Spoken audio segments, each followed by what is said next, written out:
আসসালামু আলাইকুম রহমতুল্লাহি বারাকাতুহু। সুপ্রিয় মুসলিম ভাই বোনেরা, কেমন আছেন? আশা করি আল্লাহর রহমতে ভালো আছেন। আজকেই কিন্তু তারাবির নামাজ শুরু হবে, অর্থাৎ আজকে থেকে তারাবির নামাজ শুরু এবং আগামীকাল থেকে প্রথম রোজা শুরু হবে। তো তারাবির নামাজ পড়া সঠিক নিয়ম কি, কত রাকাত করে পড়তে হবে এবং না পড়লে কোনো গুনাহ হবে কিনা, আরও বিভিন্ন প্রশ্নের উত্তর নিয়ে আমরা আসছি। তারাবির নামাজের সম্পূর্ণ নিয়মটি আমরা আপনাদেরকে আজকে শিখাবো, যাতে করে আপনাদের তারাবির নামাজটি সঠিক হয়।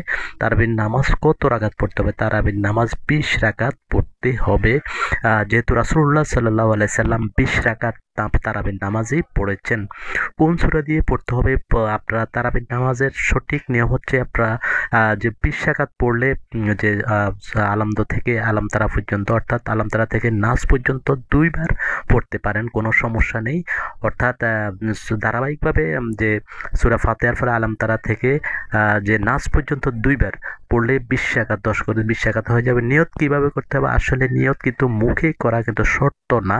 আপনারা কিন্তু মনে মনে যে নিয়তটি করছেন, যে নামাজ পড়ার জন্য যে মসজিদে আসছেন, অজু করছেন, মনে মনে যে এরাদা করছেন, সেটি কিন্তু মূলত নিয়ত হয়ে যায়। হাদিসে কিন্তু এরকম নিয়তের কথাই বলা হয়েছে।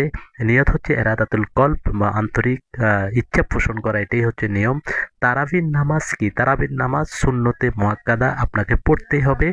যদি আপনি তারাবির নামাজ পড়তে না পারেন কোনো কারণে, বা কোনো অসুস্থতার কারণে বা কোনো সমস্যার কারণে যদি তারাবির নামাজ পড়তে না পারেন, তাহলে আপনার কি গুনাহ হবে? না, কোনো গুনাহ হবে না। কোনো যে শরীরী কোনো ওজর যদি থাকে, তাহলে যদি আপনি না পড়তে না পারেন তাহলে গুনাহ হবে না। কিন্তু বিনা কারণে শরীরী ওজন না ব্যতীত যদি আপনি না পড়েন, তাহলে কিন্তু সুন্নতে মুআক্কাদা পরিত্যাগ করার কারণে গুনাহগার হবেন।